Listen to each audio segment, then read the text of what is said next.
வீட்டுக்காரர்கள், அவருடைய வீட்டார்கள் அழுதி ஒப்பாரி வைப்பதை நபிகள் நாயகம் ஸல்லல்லாஹு அலைஹி வஸல்லம் அவர்கள் தடை செய்துள்ளார்கள் என்பதாக முஆவியா ரலியல்லாஹு அவர்கள் தன்னுடைய உரை நிகழ்த்தினார்கள் என்பதாக இந்த ஹதீஸை அறிவிக்கின்றார்கள். அப்ப இரண்டாவது விஷயம், மௌத்தாயிட்டாங்க அப்படின்னு சொன்னா, நம்மளை விட்டு ஒருத்தர் பிரிஞ்சு போயிட்டாரு, மௌத்தாயிட்டாரு அப்படின்னு சொன்னா அழுக கூடாது என்பதா ஸல்லல்லாஹு அலைஹி வஸல்லம் சொல்லல.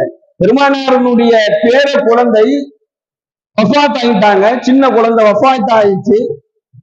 அந்த குழந்தையை ஸல்லல்லாஹு அலைஹி வஸல்லம் பார்க்க வந்தாங்க. பார்க்க வந்த உடனேயே அந்த பிள்ளையை பார்த்த உடனே கண்கள் வந்து கண்ணீர் வந்துச்சு. யாருக்கு? ஸல்லல்லாஹு அலைஹி வஸல்லம் கண்கள் வந்து கண்ணீர் வந்துச்சு. இப்போ சஹாபாக்கள் கேட்டாங்க, அல்லாஹ்வுடைய தூதரை நீங்க அழுகுறீங்க அப்படின்னு சொல்லி கேட்டாங்க. அதுக்கு நாயகம் ஸல்லல்லாஹு அலைஹி வஸல்லம் அவர்கள் இது இரக்கத்தினுடைய, அதாவது ஒரு